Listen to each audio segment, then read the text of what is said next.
I've been thinking about how to end this year on a big bang, and I figured I might as well build one of my favorite Ferraris. After this past year, I'm still kind of burnt out on carbon fiber. Splat. Well, I guess there's no surprise since you guys could read the title of this and probably saw the thumbnail. But yeah, I'm gonna build my Revell Ferrari 599 GTO. So after a quick run through the outside of the box, we're going to open this thing up and take a closer look. And as usual, I'm just going to go through everything that's in the box real quick, then we're going to look at each sprue individually. And yeah, I got some aftermarket goodies. You guys know me. There is a stack of sprues in this thing, man. I'm kind of shocked after building that Porsche that only had 3 sprues.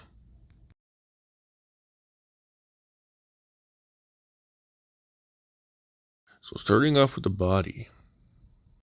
First thing I'm noticing is that the panel lines are almost non-existent here. They're there, but they barely catch my fingernail. Those would easily fill up with a few coats of paint if we don't deepen them. Other than that, we got the usual casting lines and just a little bit of flash in all the usual areas.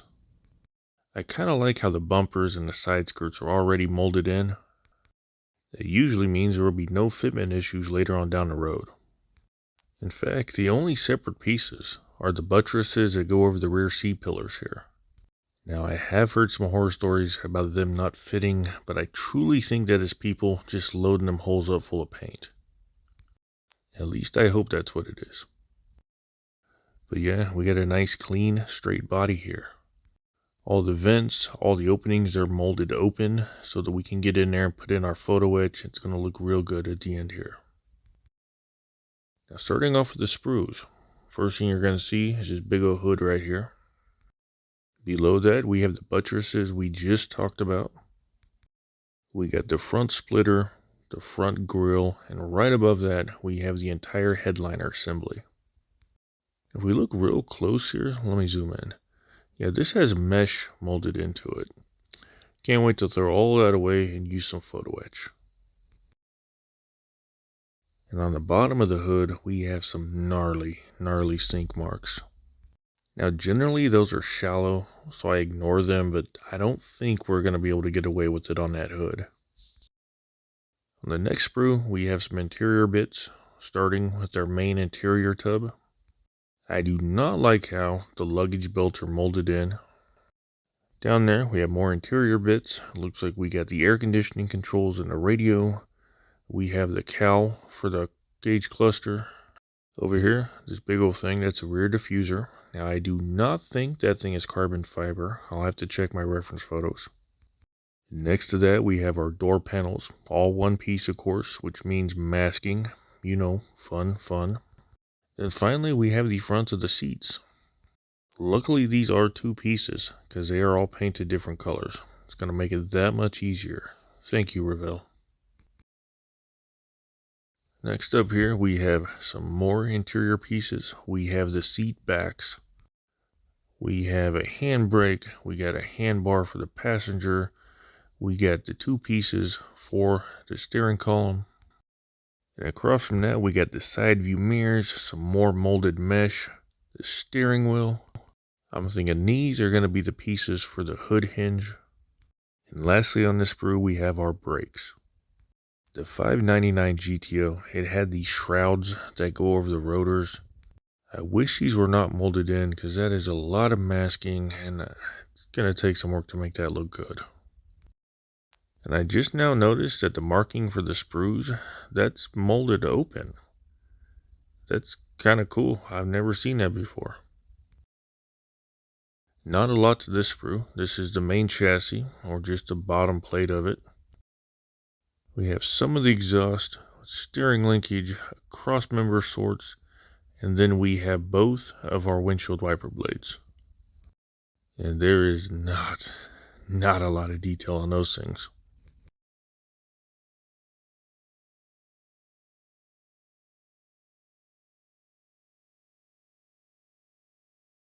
Now next up, we're going to have some more suspension.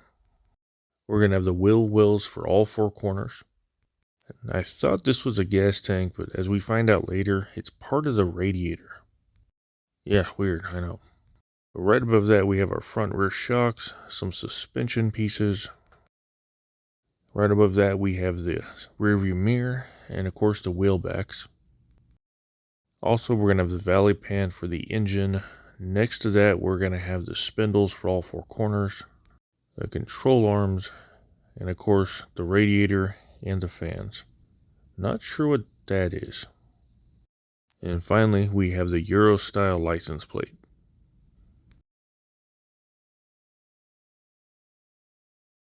And on this little bitty baby sprue, we're going to have the oil pan, the two halves of the engine. Now these two pieces here, they're going to be the runners, or essentially the lower pieces of the intake manifold.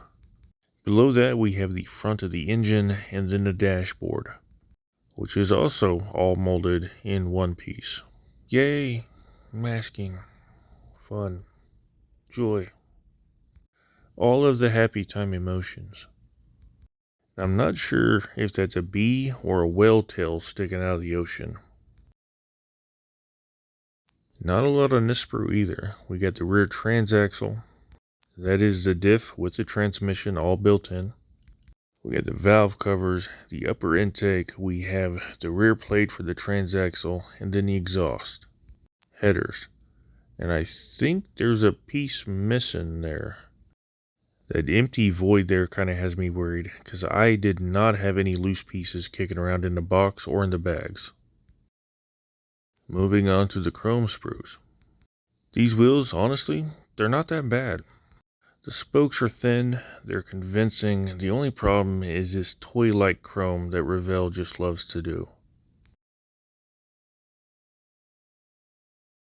Now on the other sprue, we're going to have our mufflers, we're going to have the headlights and the taillights, the reflective bits for the side view mirrors, the little prancing horse emblem. I'm thinking these are the sides of the seat. And over here, we're going to have the pedal box. In the very dead center, we got something I have no idea what that is. Next to it, we have the flappy paddles for the shifter.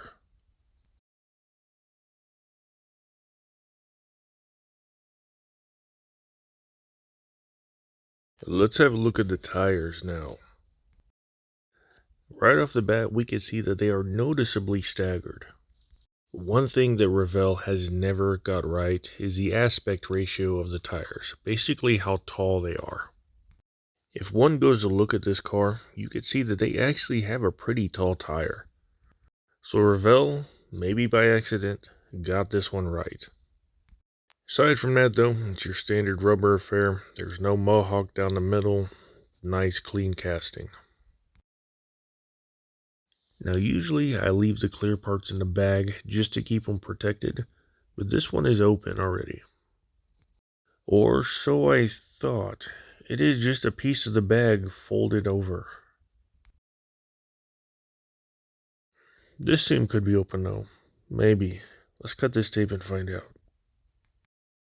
Ah, nice. This side is open. We got some good quality glass here. So yeah, my voice may sound a little bit different. I paused the voiceover for a few days because I almost lost my voice. But now I'm back. But where are we at? Oh yeah, tail lights, headlights, headlight lenses. You see the windshield, and a big piece on the other side, that was the rear glass. And on the rear glass here, I'm noticing just a little bit of scuffing. Some polishing is in order here. So we'll see if I can get this back in the bag without embarrassing myself. Yeah, I'll mess with this later. Now, the decals are very nice. Now do note that we do have two liveries here. We got some number plates and the yellow stripe if you guys want to do the race car. Oops. Yeah, the yellow stripe. Right above that, we have the gray stripe that came on all the 599 GTOs. We got our Scuderia badges here. Up top, let's zoom in. We got a whole plethora of decals here. We got the wheel decals, again, Gandini badges, more prancing horses, Any flavor of caliper color you want, they're going to have you covered. We got some mesh. And for some reason, we have decals for the mirrors, even though they gave us chrome-plated parts for that. Above that, we got our gauges, both the factory idle and the red line gauge. That's right, as you get closer to red line, the gauge turns colors.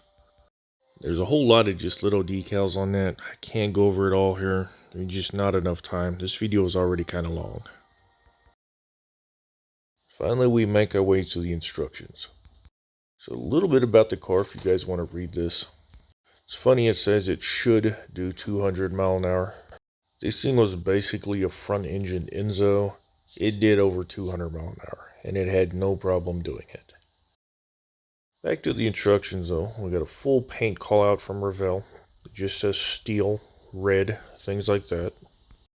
And of course a full parts list. I really like that. If you guys are going through these and don't know what a certain part is, this booklet will tell you. As my usual fashion, I'm just going to go through this step by step just to kind of get a preview of what we're in for. If you guys want to look at this closer, just pause the video. Revell really needs to get with the times. Is it really so hard to mold a flat on top of the spindles so that we don't have to melt plastic to keep that steering linkage in place?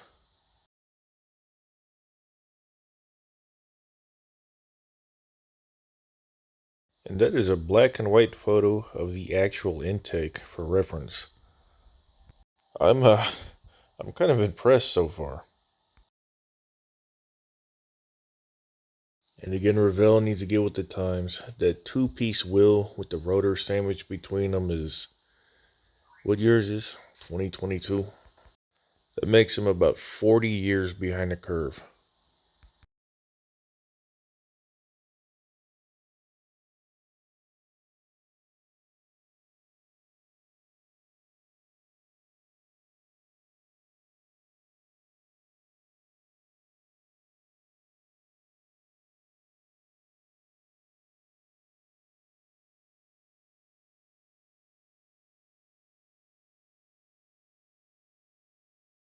This is what I was talking about earlier. You guys could either do the race ready or the street version of the car. Alright, now into the aftermarket goodies. I probably shouldn't have to say this, but I feel like I should. From here on out, what you're seeing, these are not included with the kit. I later find out these are the buckles for the seat belts.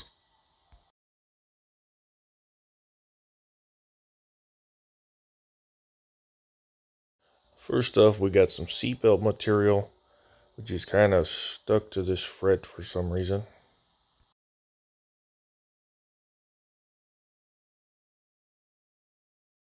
Not a lot to this fret though, just a whole bunch of buckle hardware and some of the badges. Looks like we also got the covers for the air conditioning vents.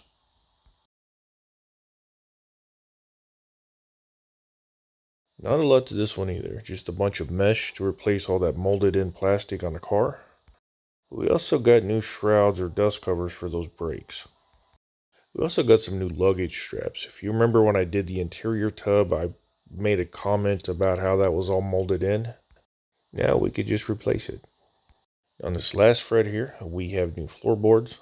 On the real car, they are actually an aluminum, kind of a diamond plate, so to speak. Other than that, we just got some little bits for the body, some interior. We could make a new fan if we want to. It's 100% not seen, so I probably won't waste time building that up. Then finally, we have our instructions.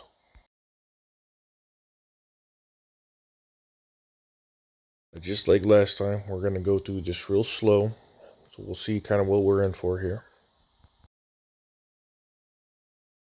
I probably won't be doing as much masking as I thought I would be.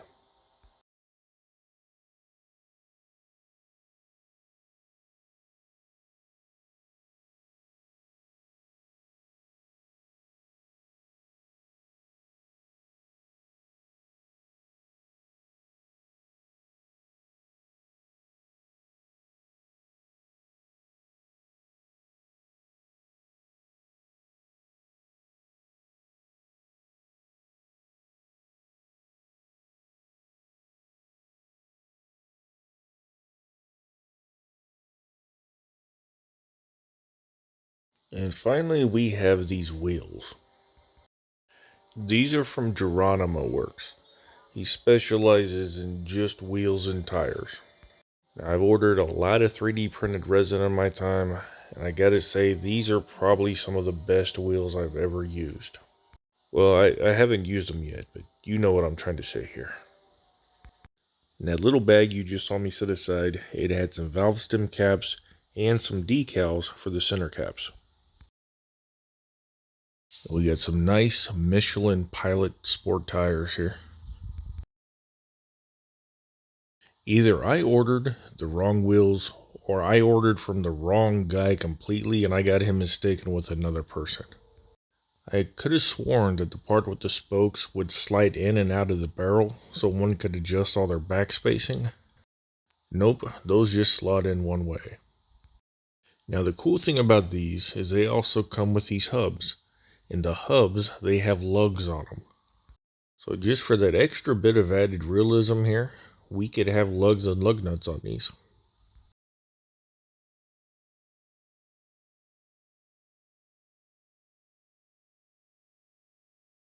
And I ordered these with the 599 in mind. Fronts are 20, rears are 21s. They are staggered. And I'm not entirely sure how I'm going to make them work with the factory brakes. I'm sure we'll figure it out. Now, worst case scenario is I use the factory wheels that came with the kit, which are actually fairly decent, and I just use these on another build.